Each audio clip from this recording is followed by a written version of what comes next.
Hello. It's been a while, but I wanted to do another life after recovery video, and I'm working from a laptop now instead of a handheld digital camera because it's just easier and faster. And I got a new one, so there's no buzz in the background like there was with my old camera. So it should be fine.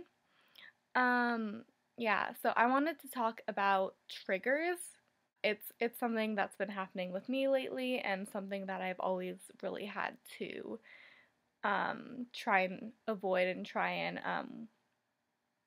just make myself feel comfortable when I see things that trigger me or hear things that trigger me, because it gets to the point sometimes where you just can't let them bother you because they're everywhere. So, first of all, if you are, sorry, my hair is bothering me. So if you're on the internet a lot, there's a lot of visual triggers, especially on like Tumblr or Facebook. I heard about an article that Facebook leads to like bad body image and like eating disorders because people are like comparing themselves to the people on Facebook. I don't know if that's true, if that study's actually scientific, but something I heard. But I know like Tumblr, a lot of people I follow, I see like, I mean, I have a model blog, so that probably doesn't help some people, but for me it's just like more of a model fashion thing. I see models as kind of a separate entity than a person. I mean, I know they're people, but they're like not, I know they're not like the average person. So I kind of see that as a separate thing, and that doesn't trigger me personally. Um, but a lot of people like post girls or like post pictures or like sad text posts of like, I need to stop eating, or I need to be skinny, or I always feel fat and worthless, and it just makes me, those are things that trigger me. And so I usually like unfollow those people or try and ignore it if it's just like one person and it just happens like every so often. I just try to ignore it if I want to keep following them. But if you really can't handle it, I would just say rid all of that from your dashboard, all of that from your viewing area, so you can just focus on you. Because even if you like that person, you like other stuff they post, and you want to follow them, it's like not worth it if it's super triggering for you. It's just not, I mean, when things are really triggering, it's not worth it to keep it on your dashboard. Um, but other than the internet, those are things that are easy to like remove yourself from because you don't have to see them necessarily.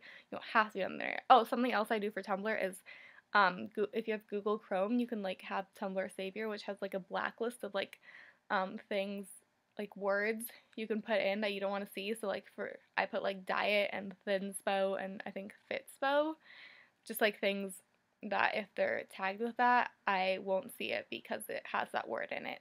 So that's something else that I do that helps me. Um, Real life. This is where it gets tricky.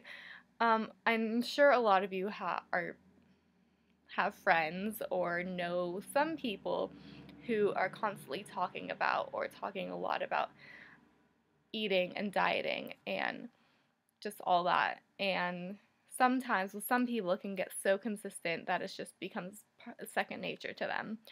And like obviously if they're your friend, you're not going to just like drop them, and you're not going to just be like, oh, I'm not going to be friends with this person even though I love them because they say these triggering things. What you can do is talk to them about it and tell them what they're saying bothers you. But me personally, I kind of don't like doing that because I see the fact that they say those things, for me, I see it as, oh, they don't see me as this like weak, sick person who constantly needs me to filter myself, or oh, I can't say these words around this person because they're super sick and they can't handle like hearing this stuff. And I know like I probably shouldn't think like that, and it'd probably be good for me and for my friends to stop talking that way and stop thinking that way. But I'm afraid of doing that and having them look at me differently, or having them like think like, oh, I have to filter myself around her. Oh, like she's not okay because she can't hear this stuff. So for me personally, I don't like doing that, but it might work for you. If it works for you, that's great. And you should talk to that person and tell them about what they're doing and why you don't like what they're doing. For me, honestly, I just mostly I personally try to not talk about food or dieting or eating or exercising, because then if I talk about that, they'll talk about it, and then it just starts this whole cycle of talking about it. So I personally just avoid those subjects so other people will too. And if that doesn't work, I literally just like ignore it. If they bring it up, I like don't, I don't say things like, "Oh, you're fine," like, or like, "Oh, like don't feel bad," or "You're not fat." I don't do encourage that kind of talk by responding to it. I just pretend like I don't hear it and I just ignore it, or I just like make some noise where they know like, "Oh, like I should move on from this topic." But yeah. Um I'm sure there's other triggering things, but that's mostly what I wanted to talk about, and you can like ask me for advice or talk about experiences yourself or make a video response, whatever. Before I forget, there's the Purple Project, which is like a Facebook event. I'll link it below. I think it's December 15th, 14th, something around that time, where it's like a eating disorder support day and you're supposed to wear purple. Bye.